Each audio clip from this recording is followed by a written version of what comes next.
안녕하십니까. 오늘도 우리 아이들에게 들려줄 이야기거리를 고민하는 아빠. 그래서 우리 아이들이 다양한 시각과 그리고 올바른 가치관을 만들어가길 바라는 평범한 아이들의 평범한 아빠.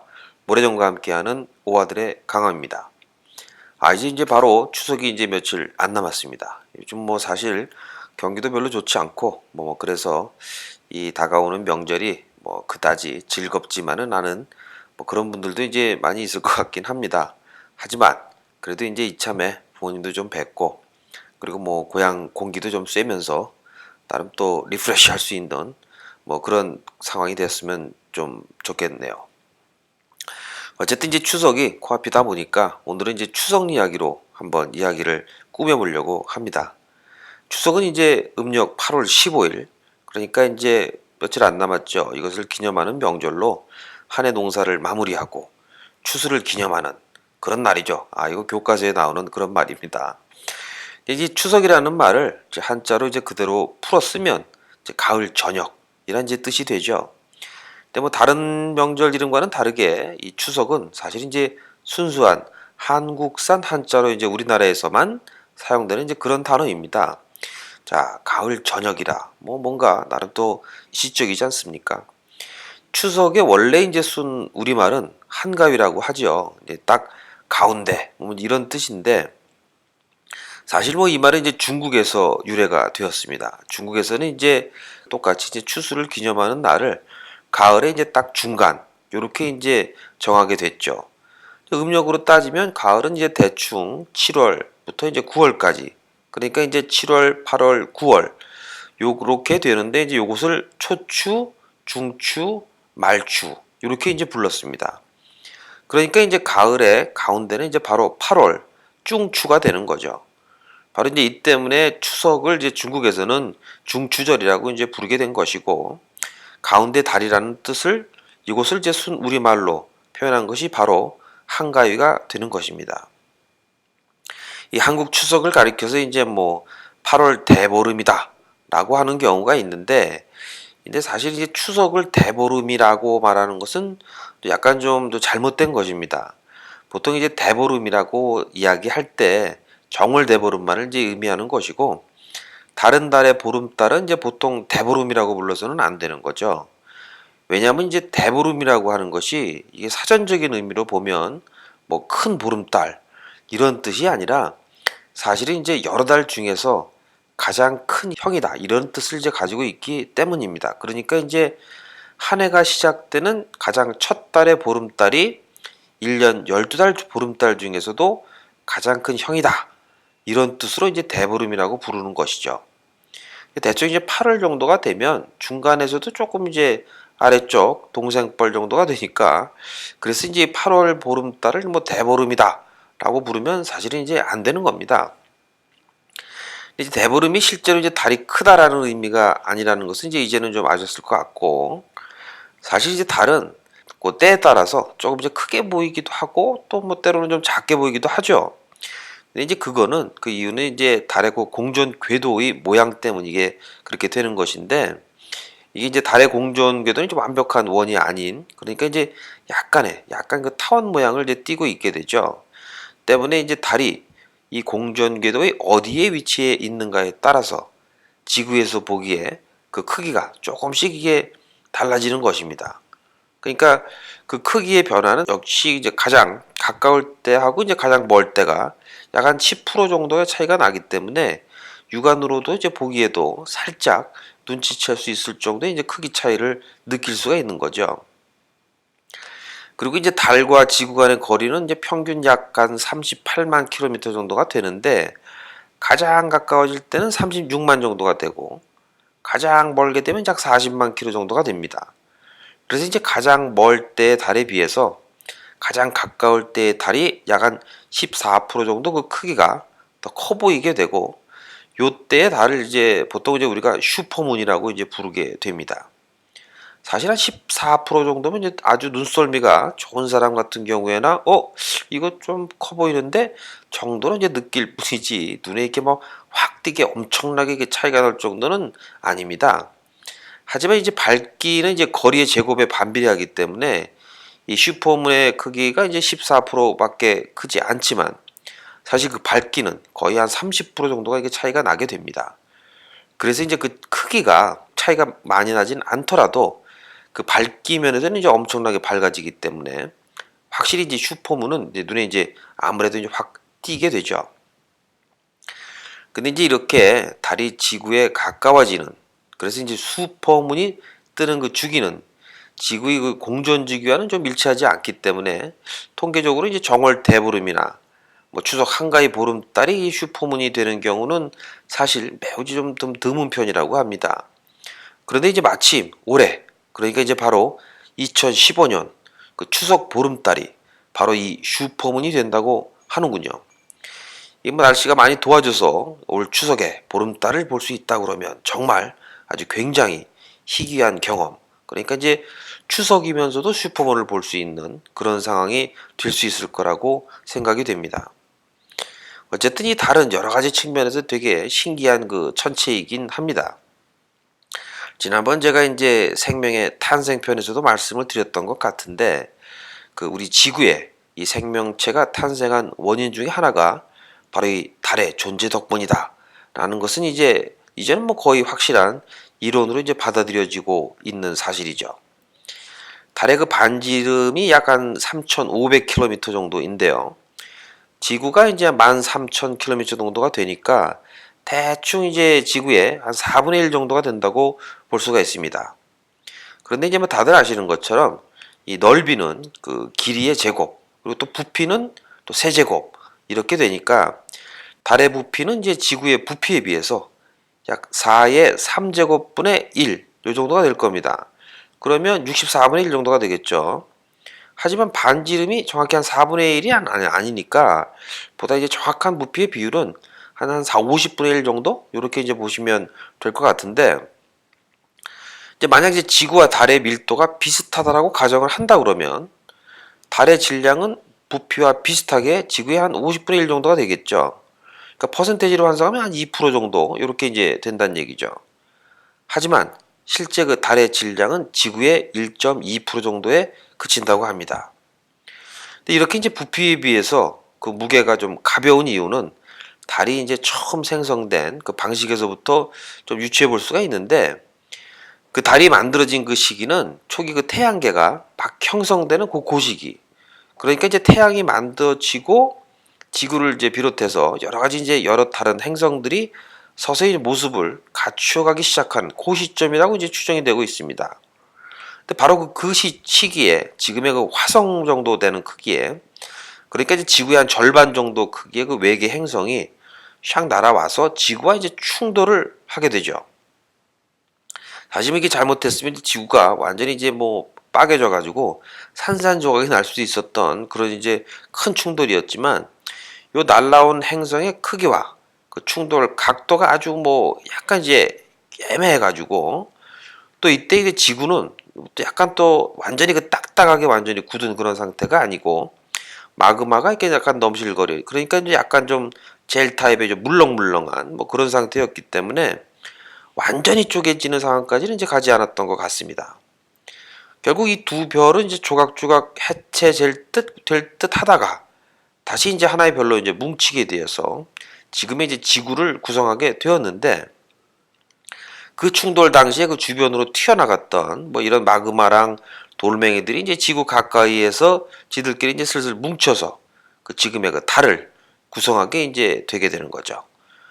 근데 이 충돌 당시에 그 철과 같이 이제 무거운 금속들은 이제 지구로 다시 떨어지게 되고, 그리고 이제 현무암처럼 이제 구멍 뻥뻥 뚫린 뭐 그런 좀 가벼운 것들은 그대로 이렇게 좀 떠 있다가 결국은 이제 지들끼리 뭉쳐갖고, 그래서 이제 달을 형성하게 되었습니다.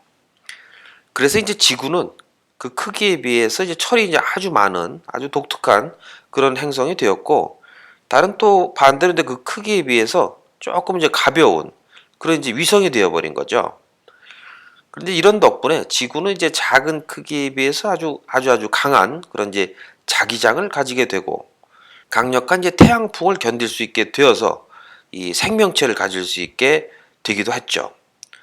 어쨌든 그 달의 질량이 지구의 한 1.2%밖에 되지 않는다 라고 말하니까 이건 뭐 달이 아주 뭐 쥐똥만하게 작은 게 아닌가라고 이렇게 쉽게 이렇게 이제 느껴지기도 하는데, 하지만 이제 지름으로 따지면 뭐 거의 지구의 한 4분의 1 정도에 가깝죠. 그러니까 이제 이게 태양계 전체를 뒤져봐도 이 정도로 큰 위성을 보유하고 있는 행성은 목성을 제외하고는 이제 사실 거의 찾아볼 수가 사실은 없습니다. 하지만 이제 그런 이제 목성의 위성이라고 해도 가장 큰 것이 달보다도 약간 좀 큰 정도인데, 그런데 그 엄마별인 목성은 그 지구에 비하면 이제 부피면에서 거의 약 한 1000배 정도 이렇게 큰 행성이기 때문에, 그러니까 이제 엄마별과의 비율을 따져 본다 그러면 이 달이 얼마나 사실 비정상적으로 큰 위성인지가 이제 대충 감을 잡으실 수가 있을 것 같습니다. 게다가 이제 뭐 얼음 같은 걸 이제 많이 포함하고 있는 그 다른 위성들에 비해서 대부분 이제 돌덩이로 이제 이루어진 이 달은 무게도 뭐 사실은 엄청 많이 나가는 그런 위성이라고도 볼 수도 있죠. 근데 이제 이렇게 크고 무거운 위성을 거느린 행성은 당연히 또 태양계에서는 지구가 유일하고, 아마도 이게 은하계에서도 이제 찾아보기 힘든 그렇게라고 추측을 하고 있는 것 같습니다. 이제 이렇게 크고 무거운 달은 지구의 그 자전축을 안정시키는 역할을 하게 되었는데, 이건 이제 마치 그 돌고 있는 팽이가 넘어지지 않게 계속 옆에서 이제 채찍질을 뭐 해준다거나 할까, 뭐 어쨌든 그 지구의 그 주위를 빠르게 돌면서 지구가 안정적으로 이제 돌게 만들게 하는 거죠.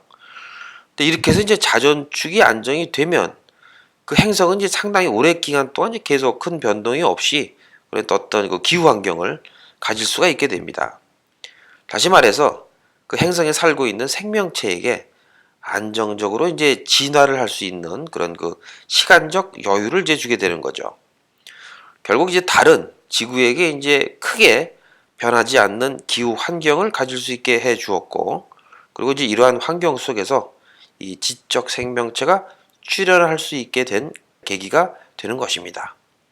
그러니까 즉 이제 달의 존재는 특히 이제 우리 인간과 같은 이 지적 생명체가 출현할 수 있게 도와준 뭐 1등 공신이라고 해도 뭐 틀린 말이 절대 아닌 셈이 되는 거죠.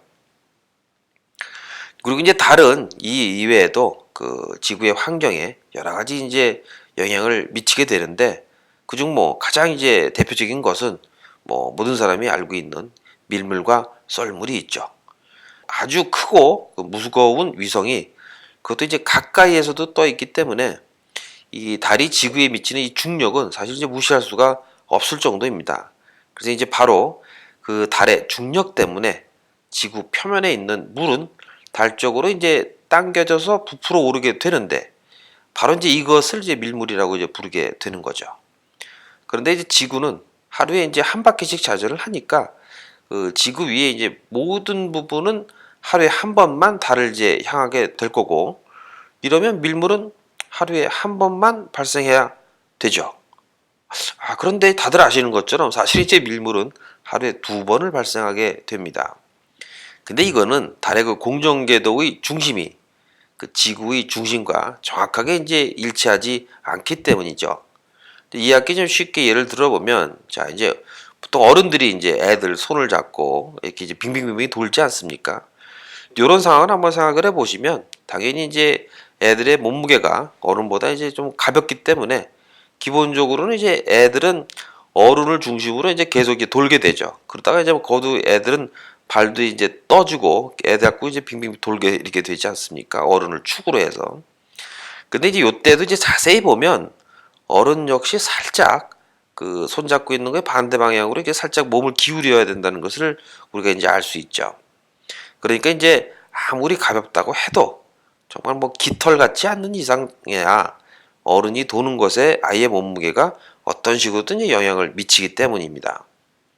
그래서 이제 이러한 현상 때문에 이제 아이가 점점 크면 클수록 이게 점점 더 심해지게 되는데, 그렇게다가 이제 극단적으로 애들 몸무게가 이제 우리랑 똑같아지는 그런 이제 상황이 돼서 맞잡고 돌게 되면 이 두 사람은 서로 이제 손을 맞잡고 그 맞잡은 곳을 중심으로 해서 서로 이렇게 돌게 되는 그런 상황을 이제 우리가 머릿속에서 그려보실 수가 있을 것 같습니다. 근데 뭐 이런 것처럼 달 역시 그 지구를 중심으로 이제 돌고 있지만, 그 중심은 그 지구의 중심에서 약간 벗어난, 그러니까 표면 쪽에 좀 가까운 뭐 그런 어떤 한 지점이 됩니다. 근데 굳이 표현을 한다 그러면 지구 역시 그 지점을 중심으로 해서 달 주위를 공전한다 라고 이제 표현할 수도 있을 것 같습니다. 결국 그 달 반대편의 지구 표면은 달 쪽보다는 이제 더 멀게 회전하게 되고, 이때 바로 이제 원심력이 이제 발생하게 됩니다. 그리고 그 원심력에 의해서 물이 이제 바깥쪽으로 이제 몰리게 되는 거죠. 결론적으로 달을 바라보는 지역은 달의 인력 때문에, 그리고 달 맞은편 쪽은 지구와 달이 서로 돌 때 발생하는 원심력 때문에 이렇게 이제 부풀어 오르게 된다고 말할 수가 있을 것 같습니다. 그러니까 이제 양쪽에서 부풀어 오르는 거죠. 그리고 이제 또 하나 이제 밀물썰물 얘기가 나왔으니까 말인데, 그 태양 역시 또 이제 이 밀물썰물에 어느 정도 이제 영향을 미치고 있긴 합니다. 물론 뭐 달에 비해서는 이제 말도 안 되게 이제 뭐 엄청나게 먼 거리에 있긴 하지만, 사실 또 반대로 그 질량 역시 또 말도 안 되게 크지 않겠습니까? 뭐 물론 이제 달만큼은 아니지만 그래서 한 대충 달의 한 절반 정도, 요 정도의 인력이 이제 작용을 하게 됩니다. 때문에 이제 달과 태양이 이제 서로 다른 방향에 위치할 때는 이제 큰 영향을 미치지 못하지만, 만약 그 달과 태양이 같은 방향에 있게 되면 다른 때보다도 이제 훨씬 더 높은 밀물과 썰물이 이제 발생을 하게 됩니다. 그러니까 더 부풀어 오르고 뭐 이렇게 되는 거죠. 이런 현상을 이제 보통 살이라고 이제 이야기를 하는데, 반대로 이제 달과 태양이 서로 직각을 이루어서, 그러니까 이제 즉 달의 인력을 태양의 인력이 가장 이제 방해하는 그런 시점에는 이제 밀물이 아주 얕게 들어오게 되는데, 이거는 이제 조금이라고 합니다. 이게 뭐 대충 이제 중학교 과학 시간에 아마 들었던 것 같은 그런 내용일 것 같습니다. 어쨌든 이제 달의 그 자전 주기와 공전 주기는 사실 이제 똑같기 때문에, 완전히 똑같기 때문에 지구에서는 이제 달의 한쪽 면만을 볼 수밖에 없죠. 그래서 처음 달이 생겼을 때는 이제 뭐 이렇게까지는 일치하지 않았다라고 이제 추측은 되지만, 지금에 와서는 이제 뭐 거의 완전히 일치하게 되었다고 합니다. 꼭 달을 그 줄에 묶어서 지구 주위를 계속 이렇게 돌리는 듯한 뭐 이렇게 된다고도 보여지죠. 근데 실제로 이제 달 표면 중에서 지구를 향한 쪽은 다른 곳보다 1km 정도가 이렇게 부풀러 올라 있다고 합니다. 그러니까 이것도 그 인력이 작용을 해서 그런 거죠. 이제 물론 아직까지 그 달의 공전 주기와 자전 주기가 일치하는 그 정확한 이유에 대해서는 뭐 이렇게 밝혀진 거는 뭐 없지만, 어쨌든 이제 그런 이유로 우리는 이제 평소 달의 그 뒷면을 볼 수가 이제 없는 것입니다. 그래서 이제 예전에는 뭐 달의 뒷면에 어떤 외계인의 기지가 있다, 뭐 이런 얘기도 돌고 있긴 했었는데, 사실 이제 아폴로 우주선이 이제 달을 탐사하고 나서 사실 뭐 달의 뒷면에 뭐 별거 없고 그냥 앞면과 비슷한 뭐 그런 모습을 띠고 있다라는 것이 이제 결국은 밝혀졌죠. 이제 아무튼 이제 달은 늘 같은 쪽으로만 이제 지구를 바라보고 있습니다. 그래서 이제 지구에서 보는 달의 모습은 당연히 언제나 이제 똑같을 수밖에 없죠. 보통 그 모습은 절구를 찢는 이제 토끼의 모습이다라고 이제 많이들 이야기를 하고 있죠. 그런데 이제 그 달 표면의 무늬를 토끼라고 이렇게 해석하는 나라는 사실 전 세계를 통틀어서 사실 뭐 우리나라를 비롯해서 뭐 중국, 일본 요 정도라고 합니다. 그 밖에 이제 다른 나라들은 좀 이제 다르게 이제 해석을 하곤 하는데, 예를 들어서 뭐 유럽 쪽에서는 뭐 여자의 모습으로 많이 이야기를 하는 편이고, 그리고 뭐 당나귀라든가 뭐 두꺼비, 뭐 바닷개 뭐 등등 해서 뭐 각 나라마다 이 독특한 그 나름대로의 그 해석들이 이제 존재하는 것 같습니다. 근데 이렇게 같은 문양을 보고 이제 여러 가지 다양한 뭐 이런 게 해석이 다른 이유는 그 지역마다 그 달의 모습이 정말 다르게 보여서 이렇다라고도 말을 하는데, 뭐 이거 제 생각에는 뭐 그거는 좀 아닌 것 같습니다. 어차피 왜 이 지구에서 보여지는 달은 지구의 어디에 있던 간에 사실은 뭐 항상 똑같기 때문이죠. 그러니까 이제 달을 보고 뭐 토끼니 여자니 하는 식으로 이제 다르게 해석하는 것은 뭐 그 나라의 이제 어떤 문화나 뭐 전통 뭐 이런 거에 이제 더 큰 영향을 받지 않았나 뭐 이렇게 생각이 됩니다. 그러니까 이제 뭐 쌀농사를 이제 주로 짓고 또 이제 절구 짓고 떡 해 먹고 이런 문화권에서는 절구를 찢고 있는 그런 토끼를 연상하게 된다. 뭐 이렇게 볼 수 있는 것이고, 그리고 근데 뭐 사실 저 또한 어렸을 때는 이제 달을 보면서 저게 어떻게 그 토끼의 모습인가 하고 이제 의심했던 적이 있긴 한데, 이게 또 나이를 먹어가면서 이게 뭐 계속 이렇게 그 세례가 됐는지 어쨌는지 맞아 이거 정말 토끼 맞네 이렇게 좀 어느 순간부터 이제 좀 바뀌게 된 것 같습니다. 이번 추석에는 특별히 이제 이게 슈퍼문이 뜨는 이렇게 되니까 요때 어떤 그림인지 아이들과 함께 좀 이렇게 쳐다보는 것도 나름대로 제 좀 의미가 있을 것 같긴 하네요. 근데 뭐 사실 우리나라 그러니까 이제 이 동양 쪽에서는 달을 아주 그 나름 친근하게 이렇게 좀 여깁니다. 특히나 보름달 뭐 이러면 뭔가 좀 행운 뭐 이런 증표까지는 아니더라도 좀 따뜻하고 뭔가 좀 풍요로운 뭐 이런 느낌. 그러니까 뭐 좀 정감이 가는 뭐 그런 느낌이 있죠. 하지만 이제 이 서양에서는 이 서양에서의 보름달은 동양과는 조금 다르게 약간 좀 안 좋은 그런 뉘앙스가 기본적으로 좀 깔려 있긴 한데, 예를 들어서 이제 보름달이 뜨면 뭐 늑대 인간이 뭐 나타난다거나, 이게 보름달을 바라보면 약간 좀 뭐 미친다거나 뭐 이런 식의 그 이야기들이 그 좀 전해내려오고 있죠. 그러니까 이제 한마디로 얘기하면 아주 불길하다 뭐 이런 시각을 갖고 있는 셈인데, 이게 뭐 어떻게 같은 보름달을 보면서 이 동양과 서양의 이 시각 차이가 이렇게 좀 극명하게 달라지는지 한편으로는 참 신기하기까지도 하죠. 하지만 이 서양 사람들이 이렇게 문화적으로 보면 사실 뭐 제가 오바는 걸 수도 있지만 뭐 주로 이제 약탈, 뭐 도둑질, 뭐 바이킹 뭐 이런 애들 약탈하고 뭐 도둑질하고 뭐 이런 베이스로 하는 그 천성이 있어서 그런 게 아닌가. 그러니까 이제 뭐 도둑질은 이제 주로 보통 밤에 하게 되지 않습니까? 그런데 이제 보름달이 뜨면 아무래도 이제 좀 밝으니까 도둑질하기가 좀 힘들겠죠. 그래서 이제 보름달을 이제 기피하게 되고 그런 게 좀 정신적으로 이제 이어지면서 보름달 그럼 재수 없네 뭐 이렇게 생각하게 된 게 아닌가 아주 말도 안 되는 추측을 한번 제가 해보게 됐습니다. 어쨌든 이제 보름달을 이제 불길하게 여기는 것을 확실하게 보여주는 그 서양의 용어가 하나 있는데 그게 이제 블루문이라고 이제 들러보셨을 것 같습니다. 블루문, 원스 인 어 블루문 뭐 이런 거. 이게 뭐 사실 그냥 해석하면 뭐 파란 달? 뭐 이 정도가 되는데 사실은 뭐 불길한 달 정도로 보는 게 해석하는 게 정확한 더 해석입니다. 그러니까 다들 이제 아시는 것처럼 달이 이제 30일마다 지구를 이제 한 바퀴 돌죠. 그래서 이제 음력으로 한 달이 이제 30일입니다. 이게 정확히 얘기하면 이제 29.5일쯤 되는데 어쨌든 이제 그래서 양력은 31일까지 있는 달도 있지 않습니까? 요 때문에 이제 만약에 양력으로 1일에 보름달이 떴다. 그러면 그 달 31일에는 다시 또 보름달을 이제 볼 수가 있게 되죠. 근데 이렇게 양력으로 같은 달에 두 번 보름달이 뜨게 되면 이 두 번째 보름달을 우리가 블루문이라고 부르게 됩니다. 그러니까 한 달에 한 번 뜨는 보름달도 이거 기분 나쁘다고 하는 문화권인데 두 번씩이나 뜨니까 이게 얼마나 재수가 없겠습니까? 그래서 이 블루문은 아주 이제 불길하게 그렇게 이제 여겨지고 있다고 합니다. 그러니까 이제 블루문은 같은 달에 두 번째 뜨는 보름달 그리고 되게 불길한 달 뭐 이런 뜻이라고 이제 알고 계시면 될 것 같습니다.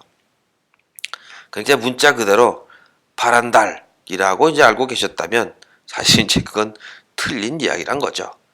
자, 이렇게 이제 인간에게 여러 가지 의미로 다가오던 달은 20세기 들어와서 그 우주과학이 이제 비약적으로 발전을 하면서 달을 이제 직접 탐사하겠다는 욕구로 이제 발전을 하게 됩니다. 그리고 그 결과 다들 아시는 것처럼 이제 아폴로 계획이 수립이 되기에 이르게 되죠.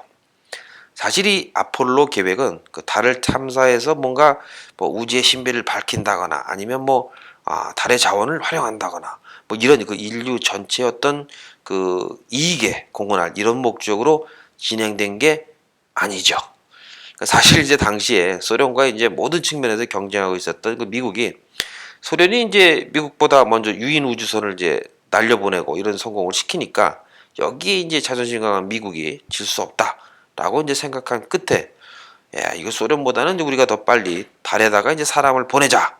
이렇게 해가지고 이제 진행했던 것이 바로 그 아폴로 계획이었습니다. 근데 당시에 그 아폴로 계획에 들어갔던 비용은 지금 현재 환율로 따지면 하나로 약 한 200조 정도의 그 규모였는데 이게 뭐 200억도 아니고 이제 200조. 현재 그 미국 나사의 1년 예산이 20조 정도가 되니까 사실은 뭐 엄청난 나사 전체의 예산 1년 예산이 20조인데 아폴로 계획 하나만 갖고 한 200조를 때렸다니까 사실은 뭐 당시 상황을 감안하면 이게 뭐 얼마나 이 유인 달 그 탐사에 그 미쳐 있었던지 미국이 이걸 이제 감을 잡을 수가 있을 것 같습니다. 뭐 어쨌든 간에 이제 이 정도 돈을 쏟아붓고도 사실 이제 뭐 유인 달 탐사는 여러 가지 측면에서 아주 그 되게 위험한 그런 프로젝트였죠. 뭐 발사 전까지 뭐 수많은 뭐 오류와 위험성이 이제 여기저기에 산재했음에도 불구하고 무조건 이제 일정에 맞춰서 로켓 쏘고 또 이제 여러 가지 그 우주와 달에서 이제 발생할 수 있는 어떤 극한 상황들을 미리미리 대비하는 뭐 이런 거 대신에 일단 쏴보고 그래서 우주에서 그리고 이제 뭐 혹은 뭐 달에 직접 가서 처음 겪으면서 그때그때 맨 땅에 헤딩하면서 땜빵으로 뭐 이렇게 해결하는 뭐 그렇게 사실 그렇게 했다고 합니다. 그러니까 뭐 이건 뭐 매회 진행되는 그 우주선 발사는 사실상 뭐 다음번 발사를 위한 뭐 테스트였다라고 표현을 해도 뭐 그다지 틀린 말은 아닐 것 같습니다. 때문에 이제 달로 떠나는 이제 우주선 조종사들이나 그리고 이제 나사에 그 남아있는 관계자들 모두 그 아폴로 우주선의 조종사들이 사실 뭐 살아서 귀환할 확률을 아주 그 낮게 생각했다고 하는데 그리고 이제 실제로 달 표면에 이제 처음 그 사람이 내린 그 아폴로 11호 이 11호를 띄울 당시에 그 미국 정부에서도 그 아폴로 11호를 타고 달에 도착한 그 우주인 암스트롱이죠. 우주인이 그 지구로 귀환하지 못할 것을 대비한 어떤 그 조문 행사와 연설문 이런 것까지 다 미리 만들어 놓았을 정도라고 합니다. 하지만 이제 이렇게 무지막지한 방법으로 진행했던 아폴로 계획은 그 원래 예상과는 다르게 아주 성공적으로 이제 마무리가 되었죠. 일단 뭐 17번이나 띄운 그 아폴로 우주선에서 어떤 그 정해진 미션을 성공시키지 못한 것은 그 1호와 13호 이렇게 두 번뿐이었고 그 중에서 이제 사실 뭐 인명사고로는 사실 뭐 가장 첫 번째인 1호에 그 3명 정도밖에 없었습니다. 그러니까 13호 같은 경우에도 뭐 운행 도중에 그 불의의 사고로 아주 위험한 상황까지 이르긴 했지만 여러 가지 이제 뭐 운과 뭐 노력 뭐 이렇게 이제 이런 거를 결합으로 해서 조종사 모두가 살아서 이제 지구로 귀환하는 데 성공을 하게 됩니다. 그래서 뭐 이 일화가 이제 영화로도 이제 만들어지기도 했었죠. 아폴로 계획에서는 모두 6번 달 표면에 이제 사람이 내려갔다 이제 오는데 성공을 하게 됐는데 우주선 발사와 그리고 뭐 궤도 비행, 착륙선 도킹 뭐 이게 등등을 테스트한 그 2호부터 10호까지의 그 비행 이후에 11호부터 17호까지 이 중에서 사고가 났던 13호를 빼고 이렇게 보면 이제 비행선이 모두 6번이죠. 이 6번에 걸쳐서 달 표면에 착륙을 하게 되는데 성공을 합니다. 그리고 이제 17호의 비행을 끝으로 더 이상 이제 인류는 달에 사람을 이제 보내지 않고 있죠. 현재까지. 그러니까 이제 간혹 말하기 좋아하는 사람들 중에서 뭐 실제로 이제 달 탐사가는 뭐 존재하지 않았다. 뭐 사람이 뭐 거의 안 갔다. 뭐 이런 음모론을 이제 주장하는 경우도 있긴 한데 뭐 그 근거로 드는 것을 이제 대표적인 것은 그 달 표면에서 이제 찍은 사진에서 깃발이 마치 이제 바람에 펄럭이는 것처럼 보인다. 달에 바람이 안 부는데. 하지만 이거는 이제 사진을 좀 이제 그럴싸하게 연출하기 위해서 일부러 이제 깃발을 구겨서 찍은 그 나사의 의도였을 뿐이고 뭐 이걸 근거로 이제 달에 사람이 가지 않았다라고 이야기하는 것은 뭐 어찌 보면 이제 좀 단순한 그런 이제 음모론에 이제 불과하다라고 볼 수 있습니다. 그리고 이제 실제로 달에 그 착륙했었다는 사실을 입증하는 증거로 그 달 표면에 설치한 그 반사판이 하나 있는데 이제 이게 뭐냐면 레이저를 신호를 쏘아 보낸 곳으로 그대로 이제 반사를 시키는 일종의 그 거울 같은 거라고 이제 생각하시면 됩니다. 그래서 이 반사판은 이제 아폴로 11호와 14호가 착륙했을 때 달의 그 적도 근방에 설치한 것으로 그 보름달이 되었을 때 달의 그 적도 부근으로 레이저를 쏘면 약 3초 후에 반사된 레이저가 다시 지구로 이제 돌아오는 것을 이제 확인할 수가 있습니다. 이 실험은 대부분의 그 천문대에서 실제로 뭐 테스트가 가능하고 그리고 심지어 그 약간의 그 과학 지식이 있다 그러면 뭐 일반 개인들이 직접 기계를 제작해서 실험을 이제 할 수도 있다고 합니다. 근데 물론 이제 뭐 무인 우주선을 보내서 반사경을 거기다가 뭐 떨어뜨린다거나 뭐 이런 식으로 이제 얘기를 하면 반사경이 이제 사람이 달에 간 증거, 직접적인 증거는 될 수 없는 거 아니냐라고 이제 이야기할 수도 있는데, 하지만 이게 당시 기술력을 생각을 해보면 무인 로켓이 달까지 가서 달 표면에 성공적으로 착륙을 한 다음, 아니면 뭐 정확하게 어딜 떨어뜨린다든가 레이저 반사경을 정교하게 어떻게 설치할 정도의 기술을 갖고 있었다라고 추측하는 것보다는 오히려 그냥 사람이 달에 갔었다라고 하는 게 훨씬 더 현실적이죠. 이제 그렇게 무인위성하면 훨씬 더 그 실현하기 더 어려운, 더 좀 더 기술적으로 좀 어려운 얘기가 되기 때문에 그거가 또 이제 말이 좀 안 된다는 뭐 이런 생각입니다.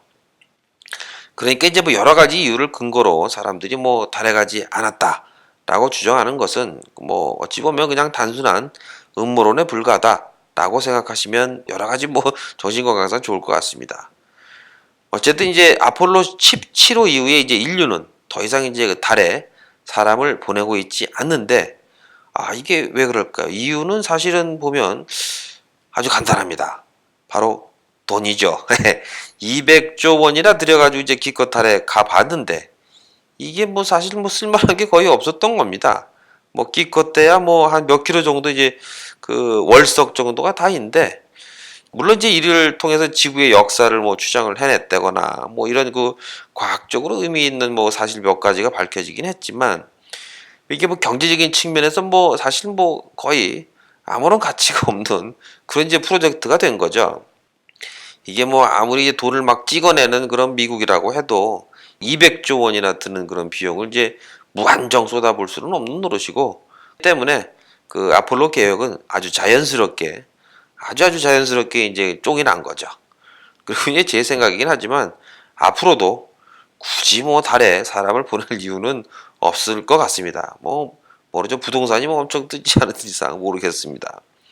그래서 뭐 제가 뭐 지난 그 얼마 전 그 대선 후보 토론 때 뭐 후보가 뭐 2020년까지 뭐 달나라에 태극기를 꽂겠다 뭐 이런 공약을 했던 게 이제 갑자기 생각이 나는데, 이게 뭐 무슨 생각을 갖고 이제 그런 공약을 내건 건지, 사실 뭐 달 탐사에 대해서 최소한의 그 더하기 빼기도 안 해보고 뭐 이러한 거를 이제 공약으로 한다는 거, 뭐 정신세계를 이해하기가 참 어려운 것 같습니다. 사실 뭐 그럴 돈이 있으면 차라리 그냥 당장 그 인공위성 국산화라든가 뭐 이런 거에 좀 돈 되는 좀 경제성 있는 거에도 뭐 이렇게 해야 되는데, 뭐 아니면 뭐 우주정거장에 지분이라도 더 산다거나 뭐 이런 게 더 현실적인데, 뭐 쓸데없이 달에다가 사람 한번 앉아서 무슨 의미가 있는 건지, 그야말로 이게 구시대적인 것 동화 같은 뭐 이런 공상만으로 이제 우주 산업을 보고 있는 게 아닌가 하는 뭐 이제 그런 좀 우려가 좀 들게 됩니다.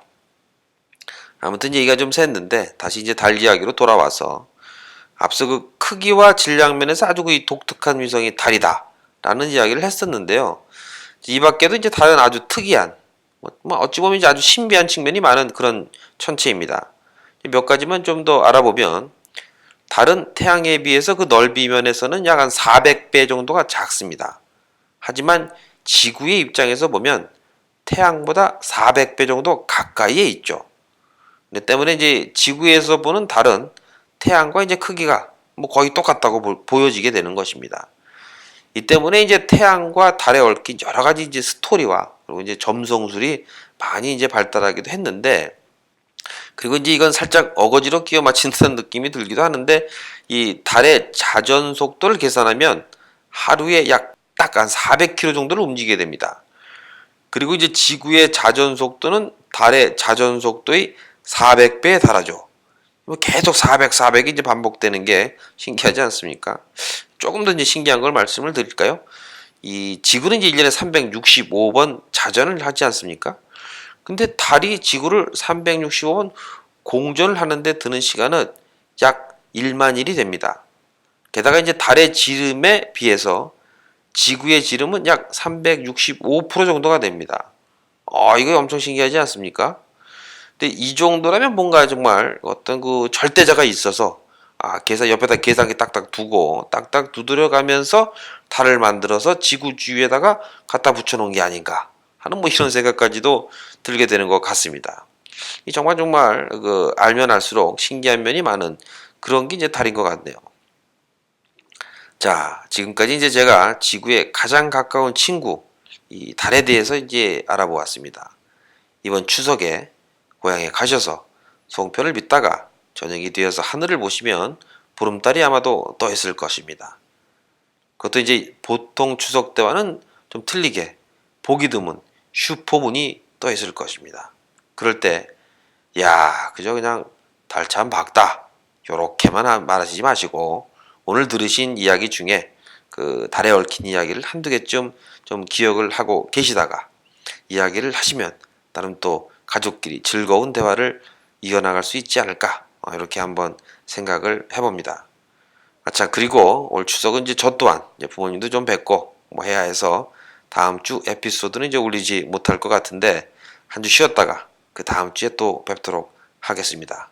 자, 오아들 청취자 여러분들도 좋은 추석 잘 보내시고 그럼 저는 다음 주에 다시 뵙도록 하겠습니다. 감사합니다. 강함이었습니다.